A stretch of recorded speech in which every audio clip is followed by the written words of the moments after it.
आनंद, प्रेम और शांति चाहता है। कई बार हमने कहा, मंदिर में खड़ा होकर पूजा आराधना करने वाला मनुष्य और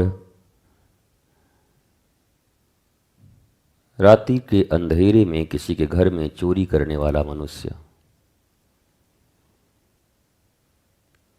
दोनों का लक्ष्य एक ही है। दोनों सुखी, आनंदित होना चाहते हैं, आराम से जीना चाहते हैं।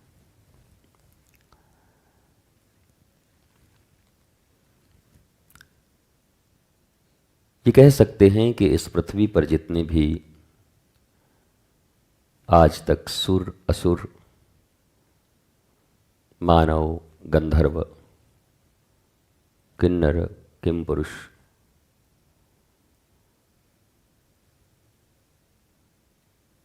जलचर, थलचर, नभचर, सबका लक्ष्य सुख पाना है। नाली का कीड़ा भी सुख पाना चाहता है।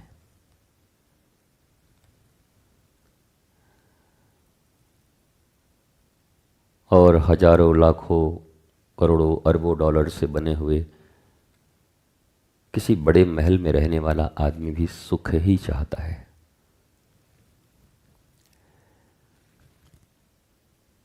पर आपने देखा होगा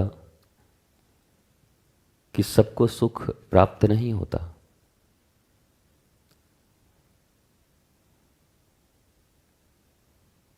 अनादिकाल से जीव प्रयत्न उसी के लिए करता है, पर यह मिस्टीरियस अचीवमेंट की तरह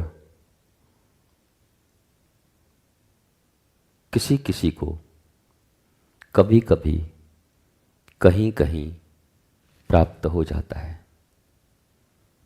बाकी सब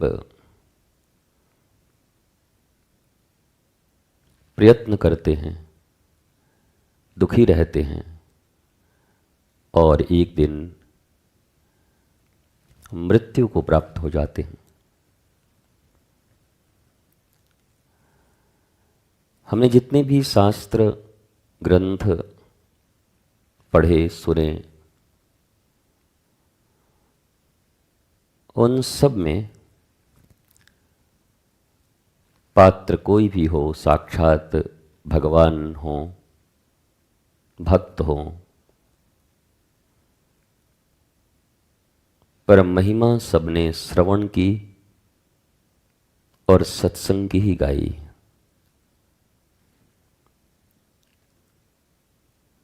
आप सदा सुनते रहते हैं कि रामचरितमानस में भगवान श्री राम सबरी को कहते हैं कि श्रवण ही हमारी मूल भक्ति है। प्रथम भक्ति, द्वितीय रति। और श्रीमद् भागवत जी सनातन संस्कृति का एक सर्वमान्य, सर्व प्रमुख,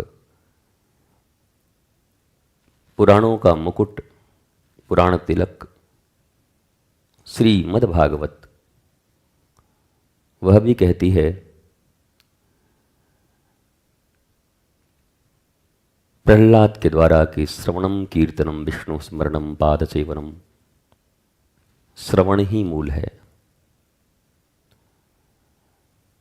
गोपियों ने तो श्री कृष्ण के दर्शन तक को सेकेंडरी कर दिया, प्राइमरी उनके सत्संग को कर दिया।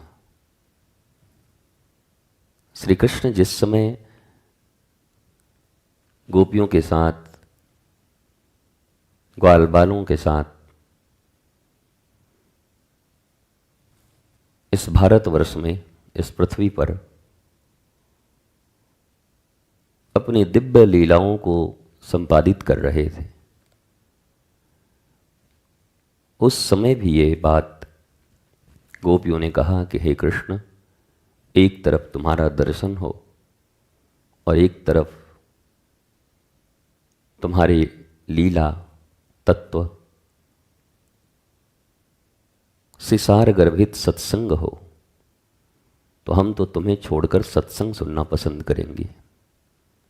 श्री कृष्ण को बड़ा झटका लगा था, है ऐसा भी है, हम तो सोचते थे तुम हमारे पास आओगी। बोला नहीं नहीं ठाकुर जी, हम आपको जानते हैं, आप बड़े भगोड़े आदमी हो, टिकते कहीं नहीं हो, जन्म जेल में लोगे, पहुंचोगे गोकुल में, जब तक यशोदा की प्रीत गहरी होगी तब फिर भागी आओगे मथुरा।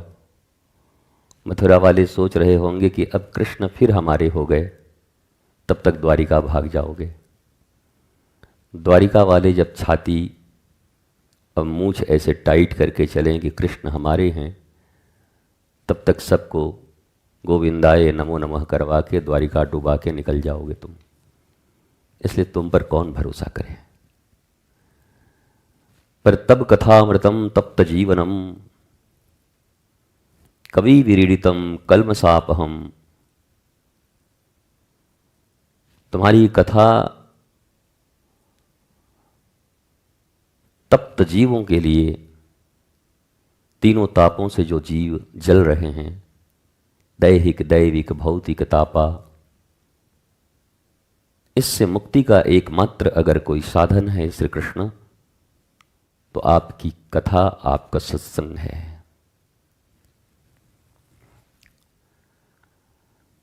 हमारे प्राचीन धर्मग्रंथ भी इसी बात की उद्घोषणा करते हैं, पर बाद में कालांतर में सत्संग की महिमा कम हो गई, कर्मकांड सबसे ऊपर रहा,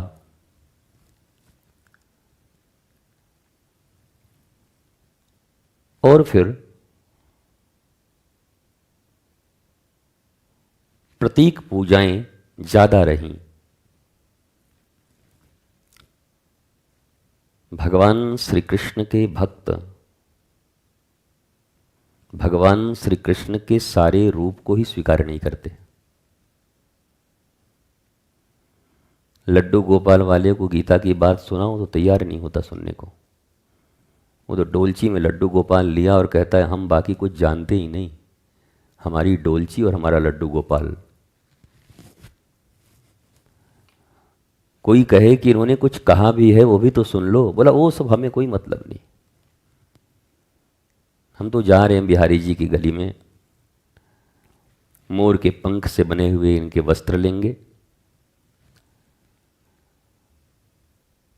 और चूंकि 21वीं शताब्दी आ गई है इसलिए इनको हम अब चश्मा और टोपी भी पहनाएंगे।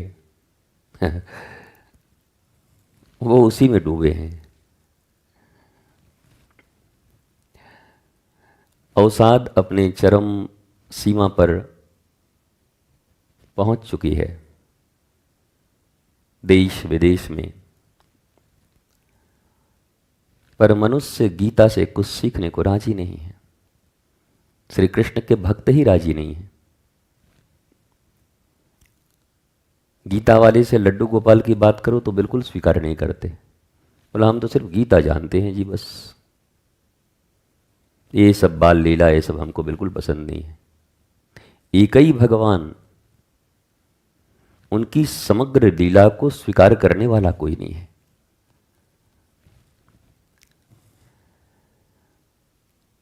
और मनुष्य की हालत इसलिए ऐसी है, इसलिए कोई किसी को पसंद नहीं करता दुनिया में आज।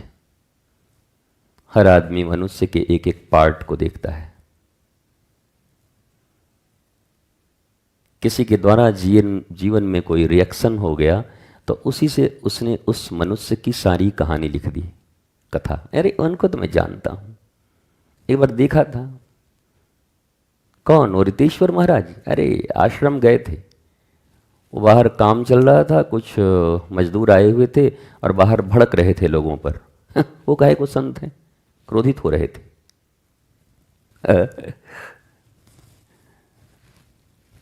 जीवन के एक किसी क्षण को देखकर वो समग्रता की घोषणा कर देते हैं। और यही कारण है कि आज हमारे परिवारों में भी एकता नहीं है, समाज और देश में भी एकता नहीं है। हर मनुष्य किसी न किसी मनुष्य के एक विशेष जो उसको पसंद न हो उस घटनाक्रम को याद करके उसके साथ शत्रुता बना लेता है, और जो उसको पसंद हो उस घटनाक्रम से किसी को मित्र बना लेता है, और बाद में या तो सूटकेस में बंद हो जाता है या ड्रम में बंद हो जाता है, कहीं कभी भी कहीं बंद हो सकता है क्योंकि एक किसी विशेष घटना से उसको प्रेम हो गया है। प्रेम समग्रता का नाम है। प्रेम 3 घंटे के रील में देखकर नहीं हो सकती, बहुत समझ की बात है, बोध की बात है। अबुद्ध लोग प्रेम नहीं कर सकते। आप कहते हैं ना गुरु जी प्रेम करने में ज्ञान की क्या जरूरत है, क्या आप भी बेकार बात करते हैं गोपी देखिए बेचारी गांव की ग्वारन, अरे मैया काहे गाली दे रही है गोपी को, वो सब वेदों की श्रुतियां हैं। वेद की श्रुतियां तुम्हें अनपढ़ लगती हैं?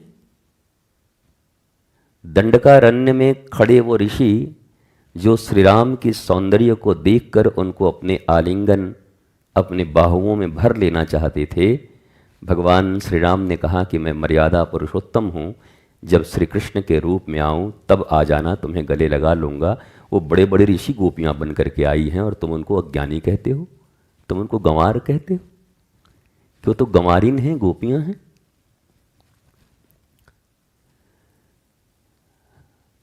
प्रेम बोध से पूर्ण व्यक्ति ही कर सकता है। अबुद्ध लोग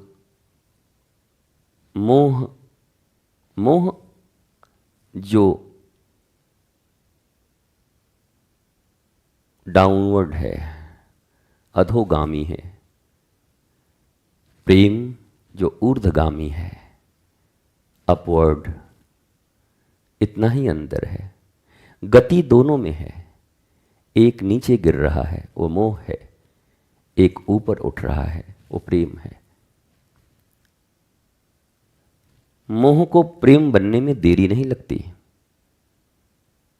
गुरुजी अगर कोई मोह कर रहा हो तो क्या वो प्रेम कर सकता है? बहुत जल्द, किसी भी अन्य व्यक्ति से जल्दी कर सकता है वो। ये रत्नाकर, वाल्मीकि, ये उंगली माल, ये सब क्षण भर में परिवर्तित हो गए। गति ऐसे से ऐसे हो गई। बुल्ले शाह का गुरु कहता है ना कि ए बुल्लेया, प्रेम क्या है जानता है? भक्ति। और कुछ नहीं। धान की खेती चल रही थी, बोला ये ऐसे निकाल और यहां लगा दे। धान की जब बुआई होती है तो वो एक ही जगह पर बहुत सारा होता है, फिर रोपाई होती है उसकी, फिर अलग अलग उसको लगाए जाते हैं। बोला इधर से निकाल के इधर लगा देने का नाम ही आसक्ति जगत की ओर है तो मोह है, और आसक्ति जगदीश की ओर है तो वही प्रेम है। बस इतना ही अंतर है। बुलियां ज्यादा मेहनत नहीं करना पड़ता, इत्थे से उत्थे कर दे, इत्थे उत्थे, इतना ही काम है। हर मनुष्य को प्रेम उपलब्ध है अगर वो करना चाहे। अब आप में से कोई पूछना चाहेगा कि भला कोई प्रेम क्यों नहीं करना चाहेगा? दुनिया तो प्रेम के लिए ही तड़प रही है। हर मनुष्य प्रेम के लिए ही तड़प रहा है। मनुष्य की चाहत न रुपए हैं, न धन है, दौलत है, कुछ नहीं है, प्रेम है। अंतिम चाहत सबकी प्रेम है। इम्प्रेस करना चाहते हैं सब, उसी धन से लोगों को इम्प्रेस करके केयर उनका ज़्यादा हो, जय जयकार हो, लोग उनकी तरफ आकर्षित हों। द टाइप ऑफ लव, हमें लोग प्रेम करें, हम प्रेम के योग्य बने, प्रेम के काबिल बने, इसके लिए लोग ये सब करते हैं। इस दुनिया में भिखारी कोई पैसे का नहीं है। जब बहुत गहराई से इसका निरीक्षण करोगे, परीक्षण करोगे, अध्ययन करोगे, तो पाओगे कि हर मनुष्य प्रेम के लिए तड़प रहा है, केवल प्रेम के लिए। यह शास्त्र से भी सिद्ध है, क्योंकि शास्त्र कहती है ईश्वर अंश जीव अविनाशी, चेतन अमल सहज सुख राशि। हम भगवान के अंश हैं। अंश सदा अंशी से मिलना चाहता है। जल की धारा सदा नीचे की ओर है, अग्नि सदा, वो मोमबत्ती को ऐसे भी कर दो दीपक को, फिर भी लौ ऊपर की ओर आएगी। वो ऊपर ही जाना चाहती है, अपने अंशी से मिलना चाहती है। पृथ्वी का कोई टुकड़ा उठा के ऊपर फेंको, फिर टन से नीचे आ जाएगा। वो दूर नहीं जाना चाहता अपनी पृथ्वी से, वो उसी का अंश है। हर अंश अंशी से मिलना चाहता है। ईश्वर के लिए हम कहते हैं तो प्यार का सागर है, परम प्रेममय। हम लोगों के ज़माने में स्कूल कॉलेज में तो प्रेम पत्र इत्यादि जब लिखा जाता था तो उसका मूल ही होता था love is God, God is love. Love letter लिखते थे लोग, मतलब इम्प्रेस करते थे, मैं तुमको भगवान से जोड़ रहा हूँ, तो मुझसे प्रेम करो। तो बाद में पता चला कि नरक में चला जाएगा उससे कर गया तो, क्योंकि वो प्रेम समझता नहीं। Love is God, God is love, love is truth, truth is love, God is truth, truth is God. तो लव, ट्रूथ, गॉड सब इक्विवेलेंट, बराबर। तो मनुष्य ईश्वर का अंश है और ईश्वर प्रेम है। तो हर मनुष्य अपने मूल केंद्र से बिछड़ा हुआ है। कब के बिछड़े हुए हम आज कहां आके मिले। और वो जब जब भगवान की भक्ति में सरोबार होकर ईश्वर से मिलन होता है उसका, तो वो आह्लादित हो जाता है, आनंदित हो जाता है। जैसे बरसों से बिछड़ा हुआ कोई मिल गया फिर से, उसके जीवन में आनंद हो जाता है, परमानंद। अंश से अंशी का मिलन ही जगत से जगदीश की यात्रा है। भौतिक जगत से आध्यात्मिक जगत की यात्रा है। चीजें बड़ी सहज हैं, बात समझने की है। मैथमेटिक्स का फॉर्मूला अगर भूल गए तो कितना भी दिमाग लड़ा लो, सही आंसर नहीं मिलता।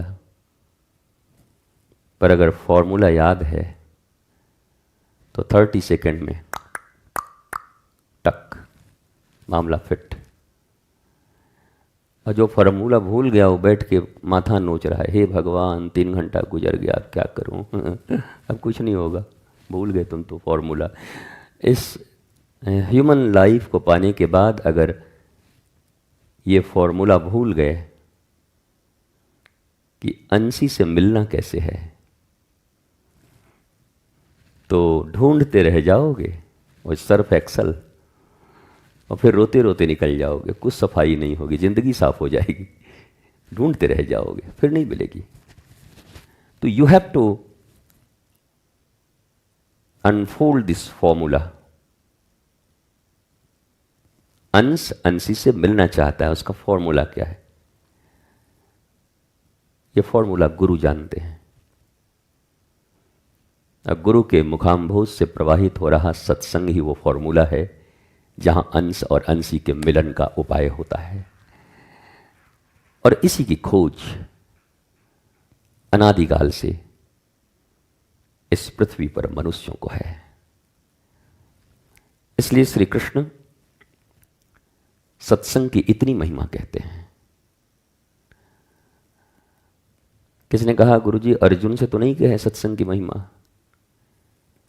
तो युद्ध करने के बारे में ये सत्संग ही तो था, जो बोल रहे थे वही तो सत्संग था, और क्या था।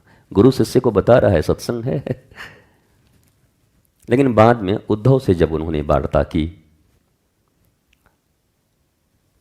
हमारे यहां एक बात बड़ी प्रचलित है, भारतीय कोर्ट में भी किसी जाते हुए आदमी की गवाही अगर हो जाए तो पक्की मानी जाती है। अगर गवाही देके कोई चला गया तो अब तुम नहीं बचोगे, भले तुम निर्दोष हो, अगर उसने कुछ कह दिया तो मामला साफ तुम्हारा। भगवान श्री कृष्ण उद्धव से अंतिम सत्संग करते हैं। इस धराधाम को जब वो छोड़ रहे हैं कि यार अब मैं जा रहा हूं, अब बहुत दिन हो गए, और उस वार्ता में उन्होंने सत्संग की महिमा बताई है। आप भी एकादश स्कंद में कभी पढ़ना, बहुत दिव्यता से दिया हुआ है सत्संग क्या है। पहले मैंने यहां लिखकर बड़ी लंबी चौड़ी टंगवाई थी, अब वो पता नहीं कहां चला गया। पहला यही था, श्री कृष्ण सत्संग के लिए क्या कह रहे हैं, बहुत विराट। कभी पढ़ना आप सब उसको। भगवान अपने मुख से अपने सबसे प्यारे मित्र, भाई, महामंत्री, भक्त उद्धव को कह रहे हैं, यार उद्धव ये योग, वो योग, ये योग, अर्जुन को तो मैंने बहुत बताया, पर तुझे एक सहज योग बता देता हूँ, छोटा सा। क्या? बोला अगर हमको पाना है तो बस एक ही जगह है। कहाँ? बोला सत्संग। बाद में हमको लगा ये माताओं ने तभी इसको बना लिया भजन, ठाकुर जी से मिलने का सत्संग ही ठिकाना है। हालांकि ये पैरोडी है उस फिल्म की, बाबुल का ये घर बहना 2 दिन का ठिकाना है। तो ठाकुर जी का सत्संग ठाकुर जी से मिलने का ठिकाना है, इसलिए सत्संग का इतना महत्व है। पर सत्संग को सिर्फ सत्संग की तरह, जस्ट लाइक अ ड्यूटी, अगर आप सुनोगे तो नुकसान तो नहीं होगा, पर बहुत ज्यादा फायदा भी नहीं होगा। जितना होना चाहिए उतना नहीं होगा। वो वैसा होगा, वो जैसे एक सब्जी बेचने वाले के तराजू पर चमकदार पत्थर था बहुत, और उसको किसी ने खरीद लिया 5,000 में। तो सब्जी बेचने वाला कहा आदमी पागल हो गया, बताओ ये 50 ग्राम का बटखरा है हमारा वजन करने वाला, ये पत्थर रखे थे 5,000 दे रहा है, जल्दी लाओ जल्दी लाओ जल्दी लाओ। उस आदमी ने भी कहा भाई एग्रीमेंट कर लो, बाद में फिर मत जाना। अरे बोला हम काय को फिरेंगे, ले जा पत्थर 5,000 में, तेरी मती मारी गई है। जब वो ले लिया तब सब्जी वाले ने पूछा अच्छा यार बताओ तू 5,000 में पत्थर क्यों खरीद लिया छोटा सा? बोला मैं जौहरी हूं, ये हीरा है, इसकी कीमत सैकड़ों करोड़ रुपए है। बेहोश हो गया वहीं पर, पानी देके फिर उसको छीटा देके उठाना पड़ा सब्जी वाले को। उठा तो बोला कम से कम 50% तो दीजिए। बोला नहीं देखिए एग्रीमेंट हो चुका है 5,000। तो अब चलो वो पत्थर उसके लिए 0 पैसे की थी, वो समझता था कि कोई इसका कीमत नहीं है, पर 5,000 तो मिला, पर कीमत तो सैकड़ों करोड़ थी। सत्संग में बैठ गए तो कोई फायदा नहीं होगा ऐसी बात नहीं, 5,000 मिलेंगे, पर इसकी कीमत सैकड़ों करोड़ है। अगर उस महिमा से बैठे तो गुरु सैकड़ों करोड़ का हीरा तुम्हें दे सकता है, तुम्हें परमात्मा तुम्हारे हृदय में उतार सकता है। महिमा जानकर अगर किए तब, बिना महिमा के भी मिलेगा, पर महिमा जान के किए तो सब मिलेगा। ये सत्संग की महत्ता है। इसलिए जीवन में एक चीज प्रयत्न करना कि सदा सत्संग होता रहे, जहां भी रहो। वो माता रानी वाला जो भजन है, यहां वहां जहां तहां अपनी संतोषी मां, तो जहां भी रहो, यहां वहां जहां तहां, पहाड़ पर गुफा में ट्रेन में सत्संग जारी रहे। सत्संग का धीरे धीरे जब प्रारंभ तो ऐसे ही होता है, गुरु और शिष्य की वाणी से, संवाद से। फिर धीरे धीरे जब बोध बढ़ता है, उनके चिंतन होते हैं, मीमांसा करते हैं उनकी वाणियों का, तो फिर जीवन में जैसे हमारे यहाँ पर एक व्यक्ति को दीक्षा देने के लिए एक व्यक्ति ने बहुत समझाया कि बस जीवन का 3 मिनट निकालिए, बाकी सब आपका। 6 महीने के बाद उस शिष्य ने कहा कि अब जीवन में 3 मिनट हमको हमारे लिए बचता है। ये दीक्षा देके ठग लिया हमको लोगों ने, अब सारा समय हमारा वहीं चला जाता है। बात भी सत्य है। वो कांटा, पहले वो आटा दे करके आटा काटा मछली फंसाने के लिए, और कोई कहे कि सत्संग करो, गुरुजी कब तक, 24 घंटे का ड्यूटी है, कोई आ रहा है यहाँ पर, बोला अपना लेकर बैठे रहो सत्संग। सत्संग करेगा कौन? तो हर आदमी कहता है 5 मिनट, बस 5 मिनट दीजिए भगवान के लिए। अब आदमी भी सोचता है चलो यार, भगवान नाम का कोई चिड़िया तो है, हमने सुना है वही जन्म दिया है, तो 5 मिनट दे ही देते हैं। भगवान भी क्या याद करेगा, ले जाओ 5 मिनट जाओ। आदमी नहीं कहता ले जाओ, तुम भी क्या याद करोगे, किससे मिले हो, ले जाओ 10 रुपए ले जाओ। तो पहले 5 मिनट देता है, भगवान मुस्कुराते हैं, गुरु भी मुस्कुराता है, घबरा मत बेटा, इसके बाद तुम्हें अपने लिए 5 मिनट का समय नहीं मिलेगा, सारा समय ही ठाकुर के लिए होगा, आनंद का होगा, परमानंद का होगा, अंश और अंशी का मिलन होगा। फिर तुम कहां जाओगे दुख की ओर? दुख की ओर जाने का समय ही नहीं होगा तुम्हारे पास। तो प्रारंभ तो ऐसे ही होता है, पर जैसे जैसे मीमांसाएं बढ़ती हैं, जैसे जैसे आपकी समझ, बोध, प्रज्ञा बढ़ता रहता है, आपके जीवन में आनंद के क्षण बढ़ते रहते हैं, फूल खिलने लगती है, सुगंध आने लगती है चारों तरफ से। अभी तो 24 घंटे में कई बार सड़ी सड़ी भी जिंदगी जीनी पड़ती है। कोई बेकार आदमी मिल गया तो सड़ी जिंदगी हो जाती है। यानी ना कहाँ से नानी आ गई सड़ी, ये मौसी कहाँ से आ गई सड़ी, ये कहाँ से बेकार फालतू आदमी गया, मेरा मैथ का टीचर 1 नंबर का सड़ा हुआ। अभी तो कितने ही सड़े हुए टाइम हमें गुजारने पड़ते हैं। पर जैसे जैसे ये फूल खिलेगी, सत्संग का बोध तुम्हारे भीतर में उत्पन्न होगा, तो साड़ी सड़ांध जाती रहेगी, फिर खुशबू होगी चारों तरफ, आह्लाद होगा। स्पेशल नाचना नहीं पड़ेगा कि गुरुजी आज हम नाचेंगे। मैं सत्य कहता हूं, गुरु के प्रबोध से भरा हुआ शिष्य जब चलता है तो दुनिया की सबसे खूबसूरत नृत्य होती है, उसका चलना ही नृत्य होता है। फिर उसे अलग से नृत्य करने की जरूरत, वो बोलता है तो गीत होती है, उसका बोलना ही गीत है, उसका चलना ही नृत्य है, उसके हर कर्म आराधना है, उपासना है, पूजन है, साधना है। उसे अलग से फिर कुछ करने की जरूरत नहीं पड़ती। आपने सुना है एक समय में जब ज्ञान की पराकाष्ठा पर या भक्त और भगवान का मिलन हो जाता है, तो वहां लिखा गया है कि सारी विधियों को छोड़ देते हैं, वेद विधि छाड़ी, जितने भी वेदांत सिद्धांत है सब छोड़ देते हैं। क्यों? बोला मिल गया, सब एक हो गया, अब किसके लिए क्या करना, जानत तुम्हें हो ही जाए, अब तो वही हो गए, अब कौन किसकी आराधना करे। एक समय आने के बाद फिर तुम वही हो जाते हो। और ये भारतीय सनातन संस्कृति में ही तो बात कही गई है। श्रावण का सोमवार का दिवस है, शिवोहम शब्द की उद्घोषणा इसी सनातन संस्कृति, सनातन धर्म की अवधारणा है। शिवोहम, शिवो अहम, शिव अहम, अहम ब्रह्मास्मि तत्त्वमसि, ये सारे सिद्धांत इसी सनातन के तो हैं। इसलिए कभी कभी जब कोई गुरु को भगवान कह देता है तो चिढ़ा मत करो। गुरु भगवान है केवल, ये तो तुम्हारा अपमान है। इस पृथ्वी पर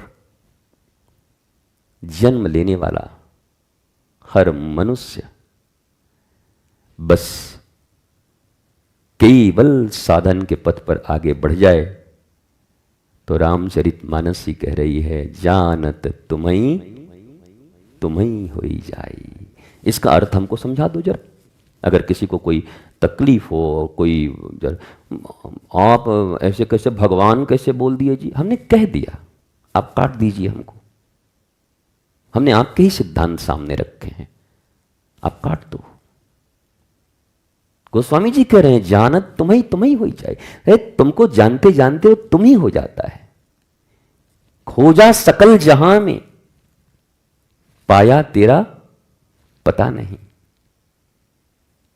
पूरे जहान में खोजा तो तेरा पता नहीं मिला, और जब तेरा पता मिला तो अब अपना पता नहीं।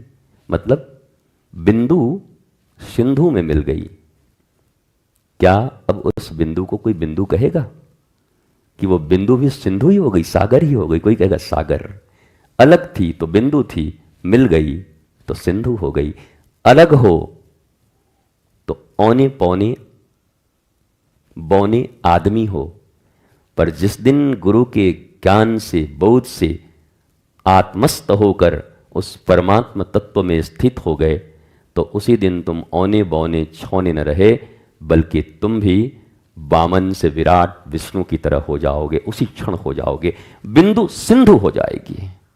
बिंदु से सिंधु बनने का अवसर प्रत्येक जीव के पास उपस्थित है। इसमें कोई बहुत कैटेगरी की जरूरत नहीं है कि ये बनेगा, वो बनेगा, वो बनेगा, ये बनेगा। हमारे सनातन शास्त्र में लोग पढ़ते इतना हैं, बकबक इतना करते हैं, बहस इतना करते हैं, और फिर तहस नहस पूरा कर देते हैं। क्या करोगे? पढ़ना इतना है, सुनना इतना है, बहस इतना करते हैं, औकात से ज्यादा जितना जाना नहीं। और औकात से ज्यादा जब बहस होता है तो उसका परिणाम तहस और नहस होता है। और इसीलिए समाज खंड खंड है, चारों तरफ तहस नहस मचा हुआ है, क्योंकि हम ज्ञानी होना नहीं चाहते, क्योंकि हम जानना नहीं चाहते। विश्राम बात, अंतिम बात, मैं ज्ञानी हूं यह दिखाने में जितना मेहनत है, मैं ज्ञानी हो जाऊं उसमें बहुत कम मेहनत है। तुम चाहो तो सचमुच हो सकते हो, पर तुम हो ये दिखाने में इतना ज्यादा मेहनत करते हो। मैं ज्ञानी हूं, मैं सीधा हूं, मैं सरल हूं, मैं बॉस हूं, मैं सच्चा हूं। इसको मेंटेन करने में आदमी बोलता नहीं, अरे भाई साहब आपको क्या मालूम है सोशल स्टेटस मेंटेन करने में कितना कठिनाई होता है। सोशल स्टेटस, टस दर्द होती है ना कभी घाव में, टस टस नहीं कहते। कैसा हो रहा है गुरुजी? टस टस कर रहा है भीतर से डॉक्टर साहब, हर समय टस टस करता रहता है। स्टेटस, स्टे माने रुक गया, टस ये जो घाव की टसटसाहट है वो स्टे कर गई। काहे को स्टेटस के चक्कर में पड़े हो? छोड़ो स्टेटस, दुख कौड़ी के स्टेटस। किन की निगाहों में स्टेटस के लिए इतने परेशान हो? ये कौन लोग हैं? 1 लाख झूठे लोगों के बीच अगर कोई झूठा स्टेटस बना भी लिया तो उससे तुम्हारी उपलब्धि क्या है? क्योंकि तुम्हें भी पता है मैं झूठा हूं, और ये जो जितने दुनिया वाले हों तो जानते हैं कि बनाया हुआ है भौकाल। तो न तुम्हें पता है कि सत्य हो, न उसे पता है कि सत्य है, और दोनों मरे जा रहे हैं इसी में। वो तुम्हारे स्टेटस को बिगाड़ने में लगा है, तुम अपना बरकरार रखने में लगे हुए हो। एज इट इज, जैसे हो ऐसे रहो, मस्त रहो जी, स्वस्थ रहो। कोई कहे आप तो बड़े मूर्ख लगते हैं, हम कि हाँ जी पूरे जन्मजात हैं, क्या बताएं। कोई कहे आप तो बड़े ज्ञानी हैं, बोले क्या कहें ठाकुर जी के अंश हैं। जो जो कहे उसको स्वीकार कर लो। कहाँ बहस करना है किसी से, कहाँ तर्क करना है। तो कोई असत्य बोल रहा है तो उसको भी मान लें। अरे मान क्या लेना है, सुन लेना है, सुनना मानना थोड़ी होता है। तुम इतना सत्संग सुन रहे हो, मान रहे हो क्या? बचपन से सत्संग सुन रहे हो, माना कभी? तो वो भी सुन लो, मत मानना। जब सत्संग नहीं मान रहे हो सुनकर, तो ये चीजें सुनकर मानना क्या है? सुन लो बस, जिसकी जो इच्छा है सुन लो। नहीं नहीं, बिल्कुल बिल्कुल, हाँ में हाँ बल्कि मिलाओ। हमारे संत कहा करते हैं कि हाँ जी करते रहिए बैठे अपने धाम। अब पहला लाइन मैं भूल रहा हूं। हाँ जी करते रहिए बैठे अपने धाम, ठीक है। अब बोलते बोलते याद आ जाएगा तो बता दूंगा। हाँ जी करिए सबसे। हाँ जी, इससे ज्यादा नहीं। नहीं गुरुजी, हमारे में यही तो एक बुराई है। क्या है बेटा? हमारा यही तो एक बीमारी है। क्या है बेटा? हम झूठ बर्दाश्त नहीं कर सकते। श्री कृष्ण दिन रात झूठ बोल रहे हैं। अभी श्री कृष्ण से लग रहे हैं ऊपर हो गए हैं, बर्दाश्त नहीं कर पा रहे हैं। सारे महाभारत में जब जब जरूरत पड़ी ठाकुर जी एकदम स्मूथली इतना प्यारा झूठ बोलते हैं, एकदम जैसे बचपन में माखन चोरी करते थे ना, वैसे प्यारा सा झूठ बोल के निकल जाते हैं, स्निकी। और ये कह रहे हमको झूठ बर्दाश्त नहीं होता है, तन बदन में आग लग जाता है। हम की आग लगाओ, भट्टी में रहो, जलते रहो दिन रात, हम क्या करें? इनके तन बदन में आग लग जाता है। अजी बोलने दो, वो बोल रहा है, उसकी मर्जी। न सहमति है न स्वीकृति है, और न ही अस्वीकृति है। मुंह पर अस्वीकृति मत करो। कोई झूठ बोले वहां के वाह बहुत अच्छा, अरे वाह गजब, बहुत सुंदर, हाँ हमको पहले से पता है आप बड़े तेजस्वी हैं, बहुत ओजस्वी हैं। वो एक मीम नहीं आता है, ऐसे तेजस्वी लोग आते कहां से हैं? इतने तेजस्वी लोग आते कहां से हैं? तो ऐसे बोली क्या है, गजब तेजस्वी हैं आप, कोई बहस क्या करना है। पर ज्यादातर लोगों को देखोगे इसी का बहस पति पत्नी में तो ज्यादातर यही है। गुरुजी हम इसको बर्दाश्त नहीं कर सकते, ये आदमी का झूठ। हम की अब कितना साल हुआ माता? बोला 40 साल। हम की अब मैंने कितनी साल तक और चलेगा? अब तो हमको जो समय दिखाई पड़ रहा हो 13वीं का समय है, किसी भी दिन 10 गात्र होगी 13वीं हो जाएगी। तो अब जो बर्दाश्त नहीं कर पा रहे, क्यों, किस लिए? और ट्रिकी दुनिया है। आप मस्त रहो, अपने ज्ञान में मस्त रहो। वो एक मनुष्य बोला ना कि हम अपनी पत्नी से परेशान हैं। बोला कितने साल से? बोला 20 साल हो गए महाराज जी। क्या हुआ? बोला हम जो बोलते हैं उल्टा ही करती है, जो बोलेंगे उल्टा करेगी। तो गुरुजी ने कहा हम तुम 2 मिनट में ठीक कर। क्या महाराज जी 20 साल गुजर गए, दिन रात समझाते, आप 2 मिनट में दूर कर दीजिएगा। बोला इधर आ। बोला क्या? क्या तेरा दुख क्या है? अरे हमारा खीर खाने का मन है तो खिचड़ी बना देती है। आप बोलूंगा खीर बनेगा तो खिचड़ी बनाएगी, और बोलूंगा कि खिचड़ी बना दे तो उस दिन जरूर खीर बनाएगी। हमेशा उल्टा करती है। गुरुजी ने कहा कुछ मत कर, जिस दिन खीर खाने का मन हो उस दिन कह दे कि आज मैं खिचड़ी खाऊंगा, वो उसका उल्टा बनाएगी। अब बढ़िया खीर बना के देगी, और मुंह नाक बना के आराम से चकाचक खाने, भीतर से बोलना बल्ले बल्ले करके खा लेना, हो जाएगा। हाँ गुरुजी, हे भगवान हमारा 20 साल बर्बाद हो गया। बोला हाँ बड़ा बर्बाद हो गया। ट्रिकी लाइफ, ट्रिकी है। इतना झमेला करने की जरूरत नहीं, इतना झंझट करने की जरूरत नहीं, इतना बहस करने की जरूरत नहीं, लड़ने की जरूरत नहीं लोगों से। बहुत सारी चीजें आपके साधारण समझ से सॉल्व हो सकती हैं, जहां आप बरसों से उलझे हो। गुरु धीरे से बुलाएगा, इधर इधर, ऐसा क्या, मजा आ गया, एक गुरु जी अब हो जाएगा। ठाकुर ऐसे ही श्री कृष्ण छोटी छोटी बातों से बड़ी बड़ी चीजें हल कर देते हैं। छोटी छोटी, फॉर्मूला इतना छोटा पर प्रश्न कितना बड़ा। ओ, आपने सुना हावड़ा ब्रिज के विषय में? हावड़ा ब्रिज का जब निर्माण हुआ तो उसके इंजीनियर ने कहा कि इसको तो मैं एक हैमर में तोड़ सकता हूँ, छोटी सी हैमर जो गोल्ड स्मिथ के पास होता है, सुनार के पास। बोला एक जगह मारूंगा और ये गिर जाएगा।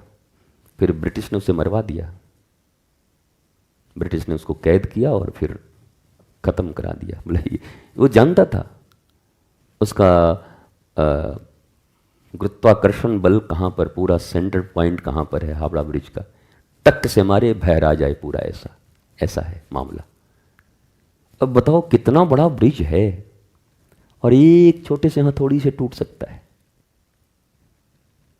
ऐसे ही दुनिया में कई बार देखो, न्यूटन इतना महान आदमी था, लोग बोलते हैं न्यूटन गुरुत्वाकर्षण। न्यूटन की एक बिल्ली थी, 2 बिल्ली थी, और वो जब पढ़ता था तो लकड़ी का उसका दरवाज़ा था छोटा सा, तो दरवाज़ा बंद रखता था। एक बड़ी बिल्ली थी, एक छोटी बिल्ली थी, तो 2 दरवाजे बना रखे थे, एक बड़ी के लिए एक छोटी के लिए। तो जो उसके घर की सफाई करने आती थी बाई, तो बोला ये क्यों किया बाबूजी आपने? अरे तो बड़ी वाली छोटी में अटक नहीं जाएगी अगर छोटा बनाता तो बोला अगर केवल एक ही बड़ी बना देते तो बड़ी भी आ जाती और बड़ी में छोटी भी आ जाती। न्यूटन ऐसे माथा पकड़ के बैठ गया कि बताओ हम वैज्ञानिक हैं कि ये है भाई? बुद्धि कभी कभी काम नहीं करती बड़े बड़े लोगों की। तो 2 दरवाजा बना के रखा था वो। बाई ने कहा कि तेरी बुद्धि खराब हो गई, तो न्यूटन का बाप बना हुआ बिना मतलब का, एक बना देता बड़ा वाला, दोनों उसी में आते। हे भगवान, ये मैंने क्यों नहीं सोचा। तो दुनिया में कई बार ऐसे पजल गेम होते हैं कि हम बड़े बड़े लोग हैं, बड़ी बड़ी चीज़ें। ये जितने लोग आपको बड़े लोग दिखाई पड़ते हैं ना, ऐसे ऐसे फन फन नाक मुंह करते हुए ऐसे ऐसे करके कि हम बहुत पुराने हैं, बहुत चीज़ समझते हैं, ये सब इसी पर न्यूटन के बाप हैं लोग। ये 2 दरवाजे बनाने वाले हैं, इनको कुछ नहीं आता। और एक साधारण सा व्यक्ति उनको जाके सॉल्व कर देगा, एक छोटा बच्चा। What are you doing papa, what are you doing, are you gonna mad, crazy. पर हम स्वीकार ही नहीं करते। हमने अपने ज्ञान को अंतिम ज्ञान मान रखा है। मुझसे बेहतर कौन। अब चलते चलते बस इतनी बात, ठाकुर जी ने चलते समय एक मजाक कर दिया हम लोगों के साथ, बड़ी भारी पड़ गई हम लोगों पर। जब उन्होंने बनाया और भेजा इस पृथ्वी पर हमें, ये तुम्हारा दिया हुआ देखो, आज मैंने हाथों में पहना है। अभी आते आते मैंने देखा, मेरे कक्ष में था, मैंने कहा पहन लेता हूँ, कितनी अच्छी खुशबू है इसमें। तो ठाकुर जी ने एक मजाक कर दिया छोटा सा। जब फॉर्मेशन ब्रह्मा जी बनाने लगे तो सब लास्ट में ठाकुर जी को प्रणाम करने जाते थे। कई बार होता है ना कि बाकी सब दीक्षा का सब विधि बता देते हैं, मंत्र लेने मेरे पास आ जाते हैं कि मंत्र तो गुरु जी देंगे। तो ब्रह्मा जी ने सब तैयार कर दिया, ये फूट ऐसा रहेगा, ऐसे रहेगा, आँख ऐसा, कान ऐसा, ये आदमी ये रहेगा। बोला ठीक है, जाओ ठाकुर जी को प्रणाम करके जाओ। ठाकुर जी आए तो कान में धीरे से कह दें, बस सुन, हमारी ब्रह्मा जी से बातचीत हुई है, इस दुनिया में तेरे से बुद्धिमान किसी को नहीं बनाया है मैंने, और सबको यही कह दिया, और इसी के लिए मार काट मची हुई है दुनिया में। हमारी क्या गलती है? सबके कान में ठाकुर जी ने यही कह दिया कि सुन, स्पेशल मेरी बातचीत हुई है ब्रह्मा जी से, तुमको सबसे ज्यादा क्लेवर बनाया है, दुनिया में तुमसे तेज कोई नहीं है। बाय गॉड, सच, प्रॉमिस प्रॉमिस। और ठाकुर जी कह के मुस्कुराए कि जा बेटा, 80-90 साल तक महाधौकड़ा चंद रह, लेकिन अपने आप को ज्ञानी समझता रहा। इसी मजाक में हम सब फंस गए हैं। हमको तो ये क्लू मिल गई है, इसलिए आपको बता दिया। तो आप लोग कृपया इस मजाक को सीरियस में न लेंगे। ठाकुर जी ने मजाक किया था, वास्तव में ज्ञानी बनिए। सत्संग से ही हुआ जा सकता है और साधना से ही हुआ जा सकता है। मस्त रहिए, स्वस्थ रहिए, आनंदित रहिए, प्रसन्न रहिए। आज श्रावण की सोमवारी की शुभकामनाएं पूरे देशवासियों को, सनातन धर्मावलंबियों को। आज अपने यहाँ भी दिव्य रुद्राभिषेक हम लोगों ने किया। हम लोगों ने रुद्राभिषेक प्रारंभ किया, फिर बाकी का काम इंद्र जी ने कर दिया, और उन्होंने सबका अभिषेक कर दिया। तो हम लोग तो रह गए वहाँ पर, चूँकि ऊपर में शेड था। जिनके ऊपर शेड नहीं था, जो दिन भर सुबह 4 बजे सुबह भी शंकर जी की खोपड़ी पर गंगा जल और दूध पलटते रहते हैं, उनके खोपड़ी पर 2 बूंद जल गिरा तो भाग गए अंदर। और वो दिन सुबह से लेके प्रातः से लेके रात भर शंकर जी के खोपड़ी पर डालते रहते हैं, ले डल जी, ले जल ले जल। शिव जी ने थोड़ा ट्राई किया कि जरा देखो ये लोग भी अभिषेक लेते हैं कि नहीं, फर फुर किया, सब खत्म, हमसे न होगा। शिव जी ने कहा बस हम ही से होगा बेटा, जिसको मन वही हमारी खोपड़ी में डालोगे लाके। तो एक बूंद कोई जल नहीं लिया, सब भाग गए जहां तहां। पर भोलेनाथ का अभिषेक हुआ और आनंद आह्लाद। कभी कभी जब आप कुछ सत्कर्म में लगे होते हैं तो उसका आनंद ही बताता है कि हम सत्कर्म कर रहे हैं। तो उस समय का आह्लाद, आनंद, उस समय की ऊर्जा एक अद्भुत होती है। वो रोम रोम में अभी भी वही ऊर्जा भरी हुई है, रुद्राभिषेक की ऊर्जा भरी हुई है। आप सबको इसी ऊर्जा से ऊर्जान्वित होने का शुभकामना। आप सब अपने जीवन में आनंदित रहें, भारत माता की सेवा करते रहें। भारत माता की सेवा मतलब अपने संतानों की सेवा है। सनातन इज इक्वल टू संतान। लोग कहते हैं ना कि सनातन की सेवा, अरे सनातन की क्या खाक सेवा करोगे? तुम्हारे संतान बड़ी मुश्किल में पड़े हैं, भीड़ भारी पड़ी है। अफगानिस्तान, पाकिस्तान और बांग्लादेश जैसे तुम्हारे संतानों की हालत न हो जाए, इसके लिए सनातन की रक्षा करो। सनातन की रक्षा तुम्हारे अपने संतान की रक्षा है। तुम सनातन की रक्षा का दम्भ मत भरो अपने भीतर में। वास्तव में समझ में हमें आता है हम तो सनातन की रक्षा कर, नहीं नहीं नहीं नहीं, हम संतान की रक्षा कर रहे हैं, जिन्हें हमने जन्म दिया है, जिन्हें, जो हमारे हृदय के टुकड़े हैं, जिनके लिए हम जी रहे हैं प्रति क्षण प्रति पल, जिनके लिए हम तपस्या कर रहे हैं, खुद पर कम खर्च करते हैं, साधनाएं करते हैं, तपस्याएं करते हैं, पर अपने हृदय के टुकड़े को बहुत अच्छे से रखना चाहते हैं, पर उसका भविष्य तो बहुत दर्दनाक होने वाला है, बहुत बुरा। इसलिए जब कोई सनातन की रक्षा की बात करे ना, तो आज ये सूत्र याद कर लो और सब जगह इस बात को लिखना पढ़ना। आजकल मीडिया फीडिया सोशल मीडिया ना, सब लिख देना। सनातन, गुरुदेव कहते हैं सनातन नहीं संतान की रक्षा है। किसी सनातन की नहीं, हमारे अपने संतान की रक्षा है।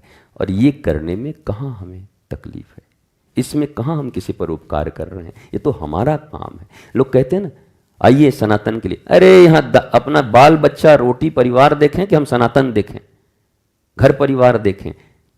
वही सनातन संतान की ही बात हम भी कह रहे हैं, आप समझ नहीं रहे हैं। हम उन्हीं की बात कह रहे हैं, उन्हीं की रक्षा की बात कह रहे हैं।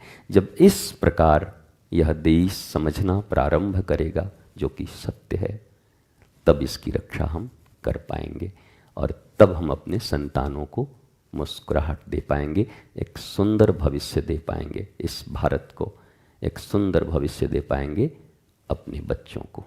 मेरी यही शुभकामना, मेरा यही प्रयास। श्री आनंदम धाम गुरुकुलम का प्रारंभ हो चुका है। गुरु पूर्णिमा से ही यहाँ पर दिव्य बच्चे अब हर प्रकार के विद्या, प्राचीन विद्या और नवीन विद्या दोनों ले रहे हैं। प्राचीन अपने वेद शास्त्र 16 संस्कार सब विद्या ले रहे हैं। वो जर्मनी में संस्कृत 14 यूनिवर्सिटी में कंपलसरी हो गया पढ़ना, और हमारे यहाँ पोंगा पंडित बोलते हैं संस्कृत पढ़ने वाले को। जर्मन लोग पढ़ रहे हैं, टेक्नोलॉजी में कितने हायर ऊंचे हैं हमसे। तो धीरे धीरे उस संस्कृति, संस्कृत, संस्कार और साथ साथ ये आधुनिक विज्ञान अपडेटेड, आज क्या खोज हुआ है उसके साथ और नए क्या खोज होने हैं, उस प्रतिभा के साथ बच्चों को यहाँ विकसित किया जाएगा, एआई टेक्नोलॉजी के साथ विकसित किया जाएगा। तो ये गुरुकुलम भारत के वास्तव में भविष्य को परिवर्तित करने वाला गुरुकुलम बन रहा है और ये धीरे धीरे पूरे भारतवर्ष में फैल जाएगा, गांव तक में फैल जाएगा। 6,40,000 से ऊपर गांव हैं भारत में।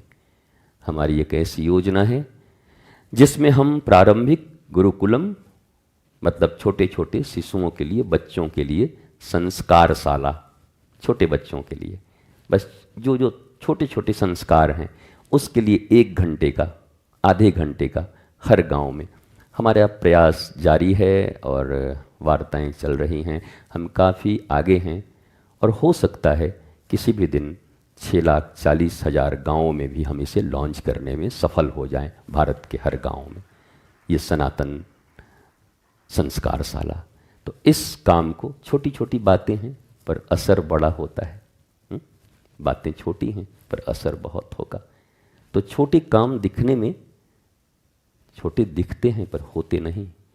कई बार हम बड़े काम, हम कुछ बड़ा करें, बड़ा करें, बड़ा करते करते हमारा घड़ा फूट जाता है, चले जाते हैं ऊपर। इसलिए छोटी छोटी चीज़ें जो आज कर सकते हैं उसको आज कर लीजिए।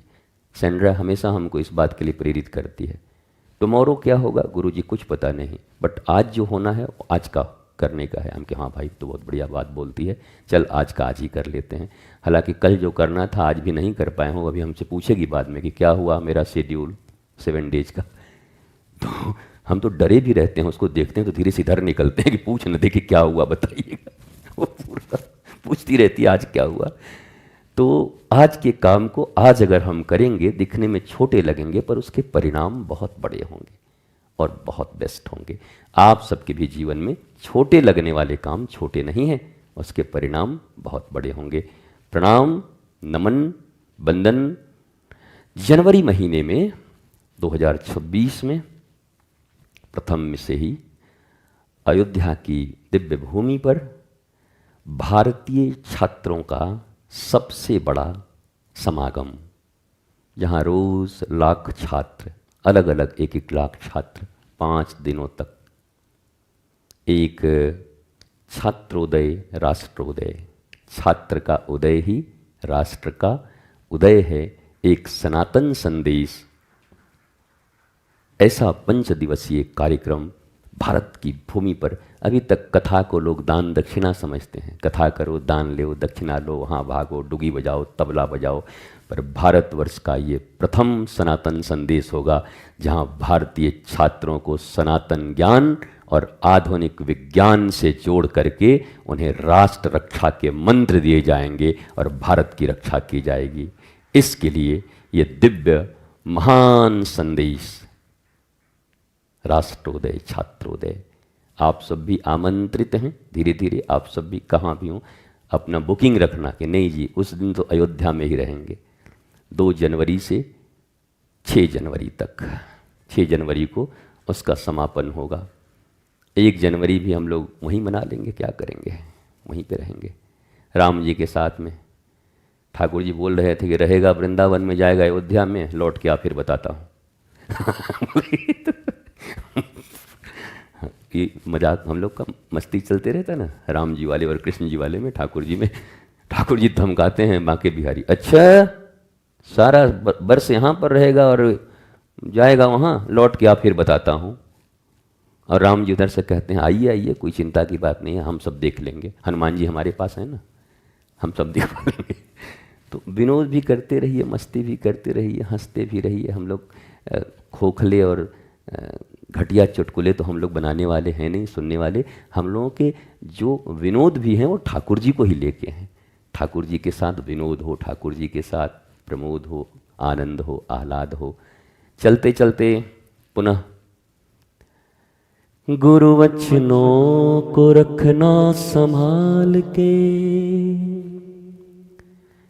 एक एक वचन में गहरा राज है,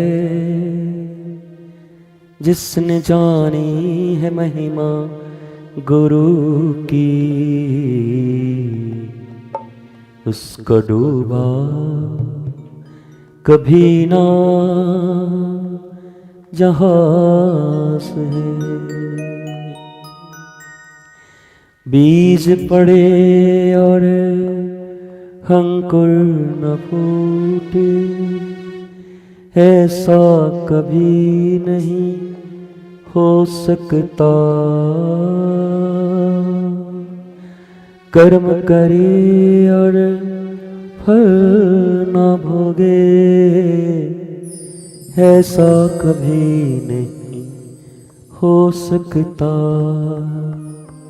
कर्म करने में तू होशियार है, फल भोगने में बड़ा ही लाचार है। जिसने जानी है महिमा गुरु की, उसका डूबा कभी ना जहाज है।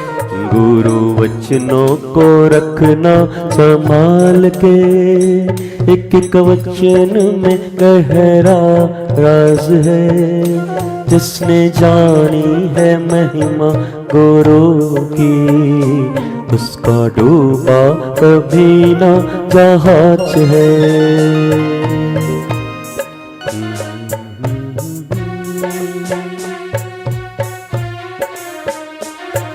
दोनों हाथ से मीठी मीठी ताली बजाइए और मन ही मन इस लाइन को गुनगुनाते रहिए। गुरु वचनों को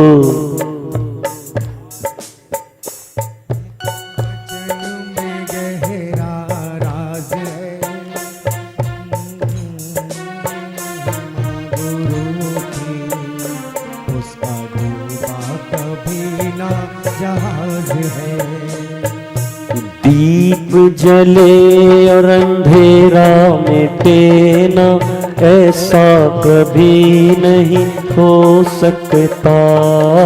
ज्ञान सुने और विवेक न जागे, ऐसा कभी नहीं हो सकता। पड़े और अंकुर न निकले, ऐसा कभी नहीं हो सकता।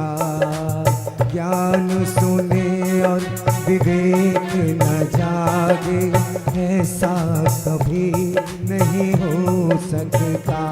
जिनकी रोशनी से रोशन जहान है, मेरे गुरुवर ही मेरे प्राण है। जिसने जानी है महिमा गुरु की, उसका डूबा कभी ना जहाज है। गुरु वचनों को सब गाइए। एक एक वचन में गहरा राज है। जिसने जानी है महिमा गुरु की, उसका डूबा कभी ना जहाज है। गुरु परिपूर्ण समर्पित तो हो जा, धोखा कभी नहीं खा सकता। गुरु परिपूर्ण समर्पित तो हो जा, धोखा कभी नहीं खा सकता। लक्ष्मण रेखा गुरुवाणी की हो तो, रावण कभी नहीं आ सकता। लक्ष्मण रेखा गुरुवाणी की हो तो, रावण कभी नहीं आ सकता। अब तो होता ये हर पल आभास है, मेरे गुरुवर सदा ही मेरे साथ हैं। जिसने जानी है महिमा गुरु की, उसका डूबा कभी ना जहाज है। गुरु वचनों को एक वचन में गहरा राज है। जिसने जानी है महिमा गुरु की, उसका डूबा कभी ना जहाज है। ताली नहीं बजाओगे तो चेहरे पे लाली नहीं आएगी। भक्ति की लाली चाहिए तो मधुर मधुर ताली चाहिए। ठोकर लगे सतगुरु ना संभाले, ऐसा कभी नहीं हो सकता। जब हम पुकारे और वो न आए, ऐसा कभी नहीं हो सकता। और वो ना आए, ऐसा कभी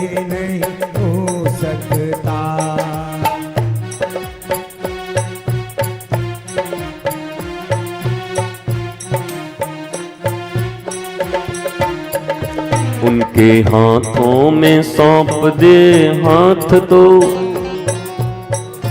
वो तो अंग संग तेरे साथ हैं। जिसने जानी है महिमा गुरु की, उसका डूबा कभी ना जहाज है। गुरु वचनों को रखना संभाल के, एक एक वचन में गहरा राज है। जिसने जानी है महिमा गुरु की, उसका डूबा कभी ना जहाज है। बिन गुरु ज्ञान कहाँ से पाऊं, बिन गुरु ज्ञान कहाँ से पाऊं, बिन गुरु ज्ञान कहाँ से पाऊं। दीजो दान सदा मैं हरि गुण गाऊं। गुरु बिन ज्ञान, बिन गुरु ज्ञान, बिन गुरु ज्ञान कहाँ से पाऊं। बिन गुरु ज्ञान कहाँ से पाऊं।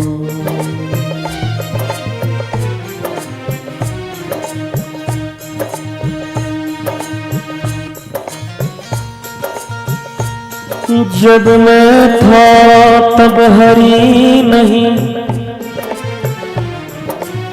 अब हरि है, अब हरि है, मैं नहीं। प्रेम गली अति साकरी, तावे दो न समाही, तावे दो न समाही। सुनते हैं प्यार की दुनिया में, दो दिल मुश्किल से समाते हैं। क्या गैर यहाँ अपनों तक के साए भी न आने पाते हैं।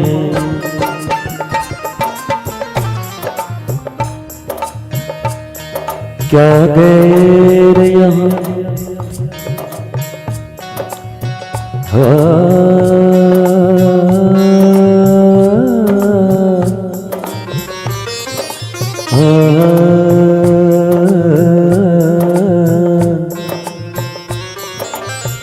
ला ला ला ला ला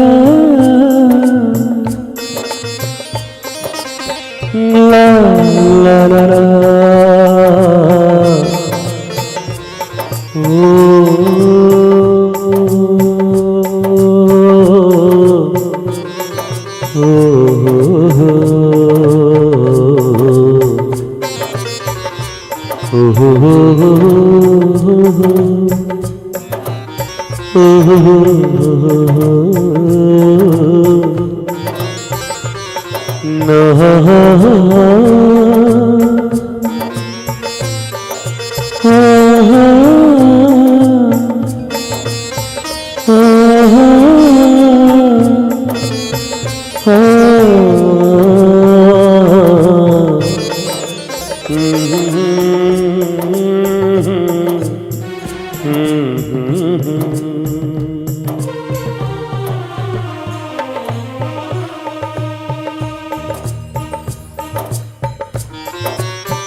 आखिर हमने क्या देख लिया,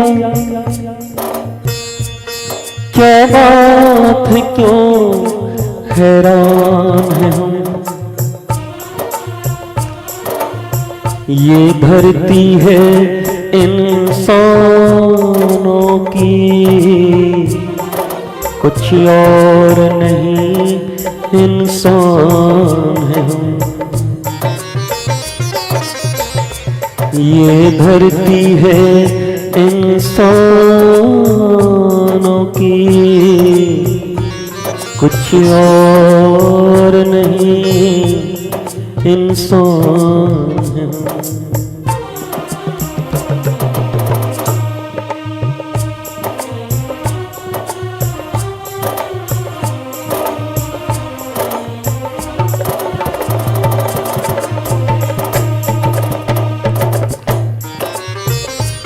क्या गैर यहाँ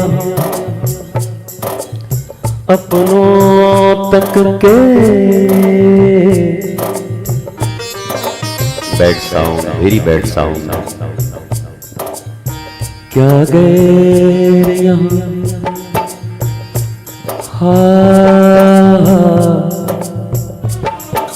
नररा नररा, क्या गैर यहाँ अपनों तक के, साए भी नयाने पाते हैं।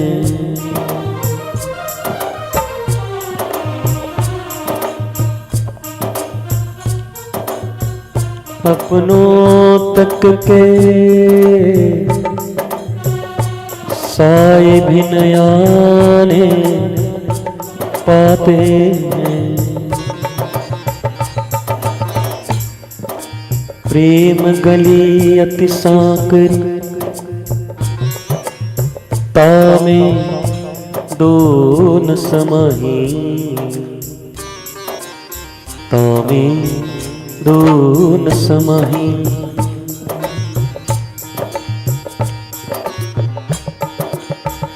जहाँ ले चलोगे वहीं हम चलेंगे,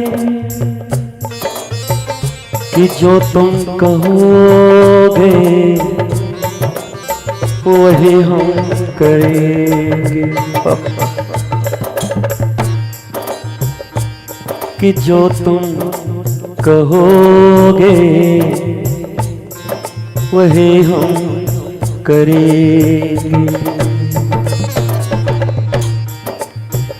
जहाँ नाथ रख लोगे वहीं हम रहेंगे, कि जो तुम कहोगे वही हम करेंगे, कि जो तुम कहोगे गुरुवर वही हम करेंगे, वही हम करेंगे, वही हम करेंगे। जय जय श्री राम, जय जय श्री राधे, जय जय श्री राधे। नमः पार्वती पतये, हर हर हर महादेव। शंभो शंभो शंभो